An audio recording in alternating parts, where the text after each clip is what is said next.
guys, I hope you guys are doing amazing wherever you are in the world. My name is Shikha and I welcome you to my channel. I really appreciate all the support that you guys have been sending my way and all the beautiful comments, all the love and the gratitude that you guys are feeling.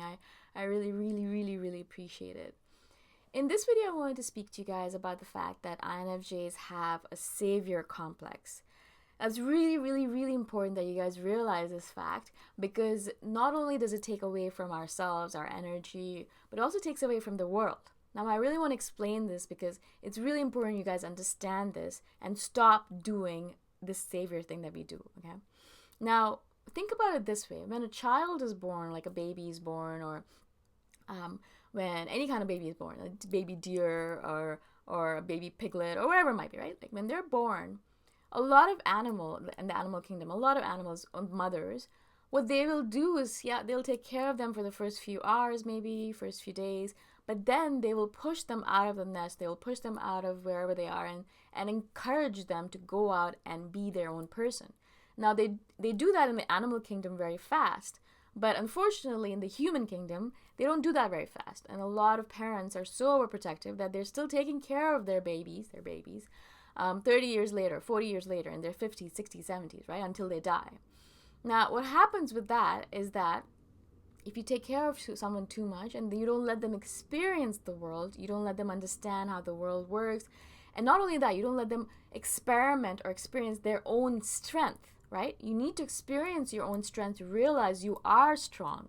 If you don't experience it, if you don't realize you're strong, because you've done all these things, you're like, wow, I'm actually really strong. I went through this and I went through that and I did this and I did this on my own. And wow, I'm so strong. I can handle anything that comes at me, right? So that's the kind of learning that people gain from being let go and letting them do their own thing, letting them experience their own emotions and their own stuff, and letting them deal with the strifes, the sadness, the grief, and letting them become stronger because of it, right? Like they become much stronger because of it. Most people will not allow other people to do that. I know myself, I do that exactly same thing with my brother and sister. I used to, at least. They are precious to me. They're babies, and they're always going to be babies to me, no matter how old they get. And I always want to protect them from the world, and that's what I did for the longest time. I'd be that mediator. I'd protect them from my parents because I thought I needed to protect them from my parents for some reason. And I'll always be fighting for them, and I'll always be like fighting my parents for them, and I'll be like, no, don't say anything to them. They're perfect as they are, blah, blah, blah, right? Which they are in certain ways, but I also didn't allow them to experience the world or to experience, sadness or strife or grief and all that stuff. I was like, I always wanted to protect them.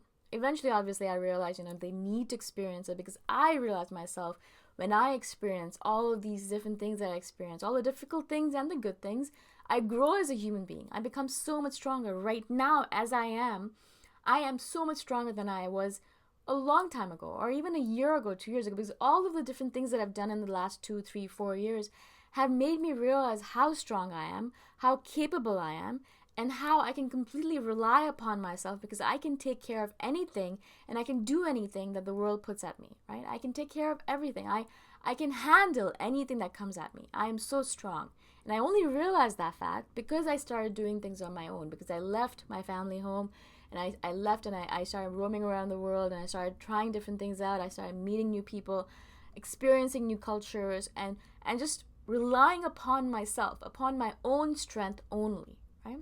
Now, I'm not saying that my parents weren't always there for me in the background. I always knew that I could go back to them and they would take care of me. But in that moment, and in the times that I was dealing with all this stuff, I knew that I was only relying upon myself, upon my strength, right? The same thing if you want to just use an example of the immune system. Like the immune system, our immune system, a lot of our immune systems are not very strong. Why?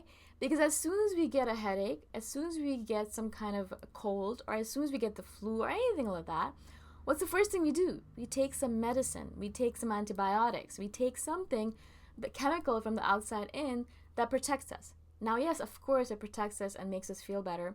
But what's the point of our immune system then? It's just sitting there and it's not allowed to grow. It's not allowed to strengthen. It's not allowed to use itself and to become stronger because of it, right? We're not building our immune system. We're letting it stagnate because we're just giving it all these chemicals from the outside, all these antibiotics, and the immune system's like, all right, cool, I'm just going to sit around, I guess. I don't need to do anything. And so it becomes lazy and dies, right? Exactly the same thing with your friends and family. Now, we have, as I said, we have a savior complex. We want to protect and save everyone around us. We don't want them to experience any strife. We don't want them to experience any grief, any sadness, any bitterness, any loneliness. We want to protect everyone. Now, this is one of our strengths and also one of our weaknesses, of course, because everything has two sides to it. Now, our strength is obviously that we are the saviors. So if anyone's being bullied, we won't stand back. We won't let that happen. If anyone is in pain, we will go to them. Even if we are in pain ourselves, we'll go to them first and we'll take care of them, right? So that's our strength. But the reason I'm doing this video is to make you guys realize that it can be our weakness as well. Not only because we pull from ourselves when we give and we give and we give and burn ourselves out, which is a terrible thing to do to ourselves, but also it's a terrible thing to do to others, right? You're not letting them be strong. You're not letting them realize their strength. You're not letting them realize how strong and capable they are, because you always rush in before they can use their own strength, before they can use their own capacities, and you rush in and you take care of them, right? You protect them from whatever it is. How are they going to realize their own strength if you keep on doing that? I get so many messages from people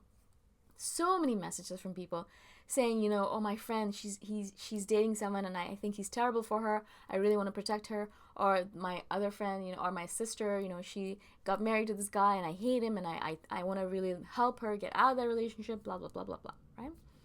And I'm not saying that we just stand back and let people do whatever the hell they want. Of course, you need to put in your 2 cents and to make people realize they're doing the wrong thing if that's what you need to do. But my prerogative with everyone and everything is always to let them figure it out on their own. Because, first of all, if you tell someone that their partner is crap and they need to leave them, either what they're going to do is they can think that you're an idiot or that you're jealous because they're in a relationship and you're not.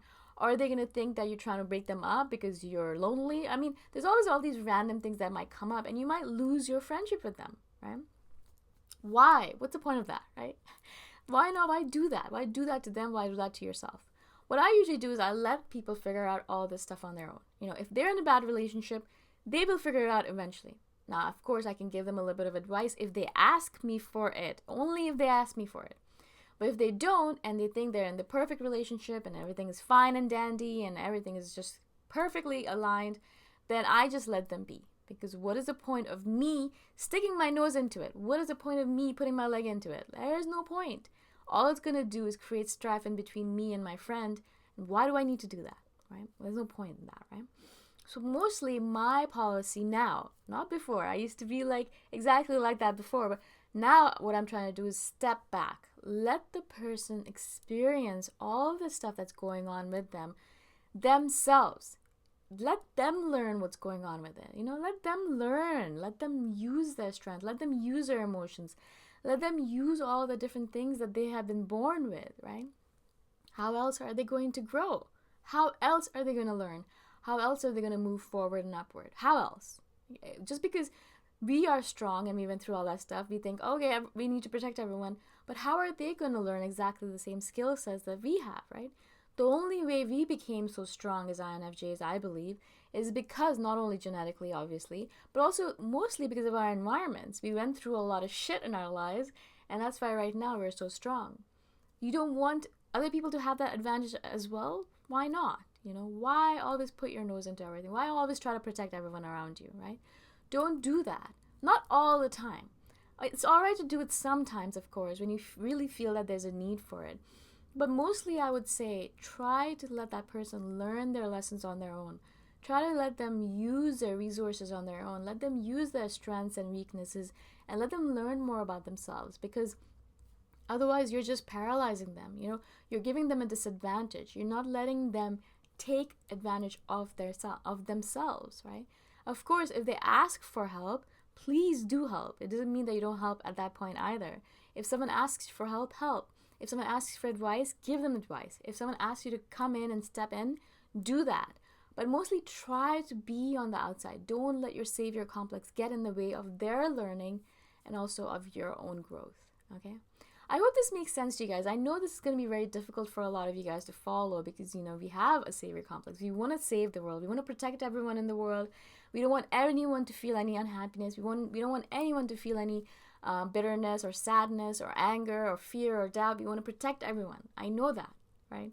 But as I said, we need to let them experience that in order for them to grow. That's exactly what they need. Whatever's happening is what they need to happen, right? And if you're interfering in that, basically you're ruining the plan that is there, that's set up by the universe perfectly, okay? Again, if you guys have any questions at all, please message me anytime. I'm always here. I'm always answering all messages. If I don't see them, I won't answer them. So I don't go on Instagram, so don't message me there. But Facebook, I'm always on. I'm always messaging people back on there. And email. Please email me. That's the best way to get a hold of me, okay? If you guys have any questions at all, message me. Or if you have future video suggestions, message me. And I shall see you guys in the next video. Bye for now.